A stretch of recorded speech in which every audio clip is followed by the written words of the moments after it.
Brett, thank you very much, buddy, for being a part of the show. So let's start with the coaches feeling heat. Who today feels more than they felt even last week at this time? Dabo, Gundy, Napier, or who am I missing? I forget another one of the coaches. Among those three, who has more heat today than they even had on Friday?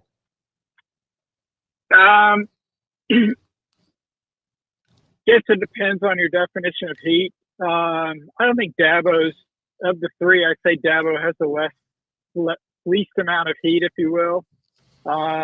You could probably put Luke Fickell in that group. Yep. But the thing, David, that I don't know, and this obviously we saw what Virginia Tech and UCLA did is, once you make that move, obviously the news today, Bruce Pearl stepping down in basketball, that opens up the portal, for the next 30 days. So if you want to make a move, is it really worth it to make it now? Or is it almost better to kind of do it more towards the back half of the season so you don't have a potential total mass exodus, if you will? But, things got bad enough that for Virginia Tech and UCLA, they had to go ahead and make that move. So we'll see what happens. I'm not saying nothing's going to happen in the near future, but maybe some of these places where we think, oh, this guy's definitely out, maybe they get a longer leash, if you will, till we get towards the end of the season.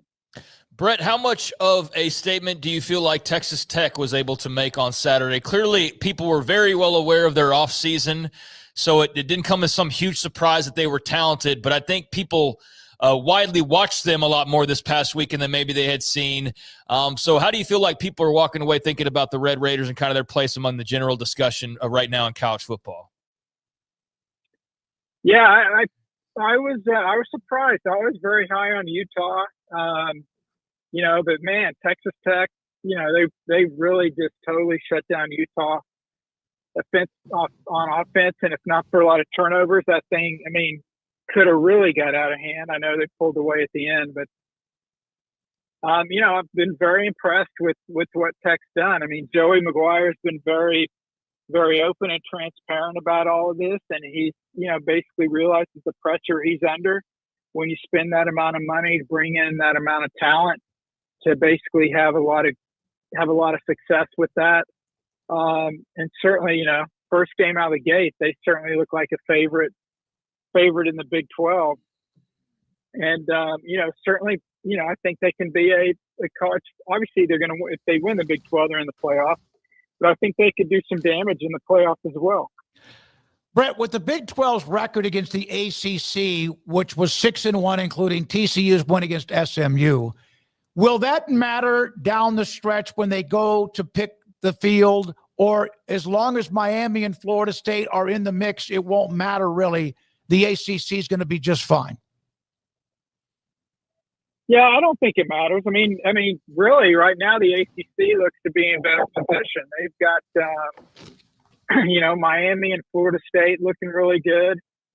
You look at the rest of the schedule, and Georgia Tech is going to be favored in all of their ACC games. Now they do in the regular season against Georgia, but if Georgia Tech runs the table, even loses to Georgia and wins the ACC, and then you could have potentially, a one-loss Miami or one-loss Florida State team, for an at-large bid. So, I think the Big 12 is deeper than the ACC, but, it really doesn't matter how deep these conferences are. It matters how good your elite teams are. And I think right now, Florida State and Miami, at least right now, again, Florida State looked really, really good against Alabama. They really haven't played anybody since then. So, but I'll give them the benefit of the doubt right now. But I think the ACC is in really good position, no matter what the rest of the league looks like. Brett, I just kind of blindly was looking at that Indiana-Illinois game last week. It's just not as much in my wheelhouse, like talking about teams in the South or teams in the Big 12 and what have you. But damn, man, I knew you picked games, but did you see, even if you picked Indiana, that type of a game coming this past weekend? Yeah, it was surprising they were that dominant. I mean, I did notice that basically, that lined open at Indiana, I think, was around 3 or 4, and by the time kickoff, they were up almost like a touchdown favorite. There's certainly a lot of people liked Indiana, but yeah, by no means I think did anyone expect anything that bad. And of course, love him or hate him, but he's never boring. Kurt Signetti today talking about they play at Iowa Saturday and the challenge of playing at Iowa, and he said, we're gonna have to play well. It'll be a challenge, a more difficult challenge than last week, that's for sure. So he's even piling on even after the game. But you look, and I've been very critical of Indiana's non-conference schedule because they have played, basically 3 corpses. But they have won. They do win their games and they do run it up. Now they still, we'll see how they do the rest of the season. They still have to play Ohio State. You look at if they win the games they're supposed to, if they lose the games they're supposed to, you're looking at another 10-2 season. But 10-2 may get them in the playoff again. And they have to go at Oregon. They have Iowa this week, and then they go at Penn State, not Ohio State. So those are 2 games they're probably going to lose, but the rest of the games they probably should win. And 10-2, even with an easy schedule, I think it's going to be hard to keep them out. It's so amazing about it. They make the playoff. Last year's team was good. They beat Michigan. Obviously, Ohio State beat them. And then it's like 27-17 against Notre Dame in the first ever playoff game with 12 teams was 63-0. Now, Notre Dame was better, but it was almost as if that game, there were people who were questioning the playoff even then, and they played 4 quarters of a game. I have never missed a game of what I predicted just by picking a winner or loser than I did with what Indiana did to Illinois in my lifetime. That was incredible. But I also think I know a lot of people, and I thought this, and I forgot what I had it. Illinois ranked last week. I did not have them in my top 25 this week, but I did not have them in my top 25. I had them probably in my top 10, like a lot of people. I had them down around 15 or so. And I think a lot of it was everybody was buying in on what Illinois did last year. And, they had a great season. But, again, you look a little bit, inside the box score. They won a lot of close games. And those usually don't translate the following year. And also they were outgained in a lot of those wins. So basically, the simplest way to put it is, they had very fortunate, or you could call it lucky. So they actually had a much better, they were 10-3. More often than not, you have those kind of results on the field and you don't win 10 games. They did win 10 games. So usually the next year that usually comes back and bites you. Well, they go at Duke, they blow out Duke 45-19, but Duke outgained them. Duke had 5 turnovers. That's not going to happen every game. Well, it didn't happen against Indiana. Now, I don't think Illinois is that bad, but I do think, we're looking at maybe a 7-8 win team compared to like a double-digit top 10 win team that I think a lot of people thought Illinois would be. It's the correction of college football with now SEC going to 9 games. They released the common opponents today. We haven't looked at that or the list on the show, but a lot of them are self-explanatory. And I just saw what you had just a couple minutes ago with the ACC will now move to 9 games and add a 10th Power 4 school to their schedule with Jim Phillips. That now everybody pretty much, I'm not saying it's the same playing field, but everybody playing the same amount of conference games.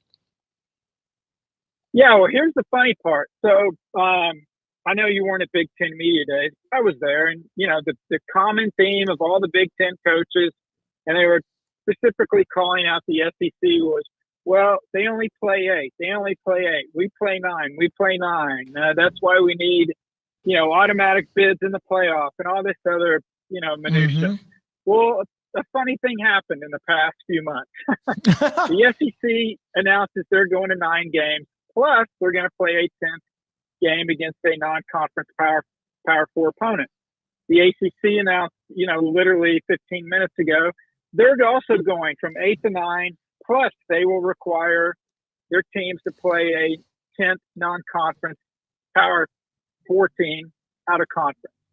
The Big 12's already been doing that. They play 9. They're required to play a 10th Power Conference team out of conference. Well, guess who doesn't require a 10th team out of conference? Yep, that's right. The mighty Big 10. They do not have that requirement. They play 9 league games. The other 3 games are up to whoever they want to play against. That's why we see, Penn State and Indiana playing Bishop Sycamore, Villanova, School of the Blind and Deaf, whoever else is available for their 3 non-conference games. Hopefully the Big Ten will change that. I think they will, just because of the peer pressure of being the only power conference school that doesn't require an additional non-conference Power 4 team. But also bigger picture is what's this going to do for the Group 5 teams? And specifically, what's it going to do for the Group 5 teams trying to get home and homes potentially with our conference teams? I don't think they're going to be able to do it, because I think every power conference team, for the most part, they've got those 10 power conference teams, including the non-conference, and then their other 2 games they're going to want to have 2 home games. Fine, schedule an FCS, schedule Bishop Sycamore High School, whoever you want. But I don't think they're going to go on the road. So it's going to be even more another challenge for the non-power conference teams as far as future schedules. Trying to get quality teams to come into your stadium is not going to be very easy. And that's another consequence of conference expansion and the Power 4 and ultimately those conferences do what's best for them, but unfortunately it impacts everybody, and I think we'll see a lot of that in the coming years. Did you ever have a chance to meet Sean Clark or interview him when he was the head coach at Appalachian State or any time during your career? No, unfortunately I did not. I traded some text messages with him before, but I never got to meet him in person. But from everyone I talked to, just unbelievable man, and it's my gosh, he was only 50 years old, and such a sad story. And obviously prayers out to him and his family. And it kind of puts things in perspective when something like this hits, and just so sad. We're going to have Mark Daniels, the voice of UCF, on here in about 30 minutes. One more note, and Brett, we always appreciate your time. Brett McMurphy on 3 with us. USF had the great Cinderella start. Obviously, that was the flat tire against Miami, but still, they're for real. The G5 this year is loaded with what Memphis has done. Tulane, I know, just lost. It was always like Boise State and maybe somebody else. USF is, I saw the AD, Rob Higgins' quote, "We've got to make sure we're absolutely the best members of the American, etc." I love the way the American has just gone about their business, and some of those programs seem to be getting better and not whining. They're just playing football. Yeah, and look, I mean, I don't want to be one of these hot takes like, oh, here's your Heisman Trophy winner in September, and here's your Group 5, college football playoff rep. But I don't see any way that it's not the champion from the American. Like, I don't care who wins it. I mean, Memphis has a win over Arkansas. USF has the wins over Boise and over Florida. Tulane's got 2 wins over power conference teams. I just don't see a team outside the American that can get to the playoff, and they're in great shape. Whoever wins it, Navy's undefeated right now. They may even win the thing, but I think USF's win over Boise, whether it's fair or not, I think it basically just eliminated the Mountain West, and I don't see anybody in any of the other leagues. So that's the great news for the American is they can have a rep in the college football playoff. Thank you, buddy. Appreciate your time, Brett. I know you got a lot to do this week. Good luck doing whatever you do, and there's a lot of information on college athletics. Appreciate your time. Hey, thanks, David. Hey, you Appreciate too. it. Brett McMurphy on 3.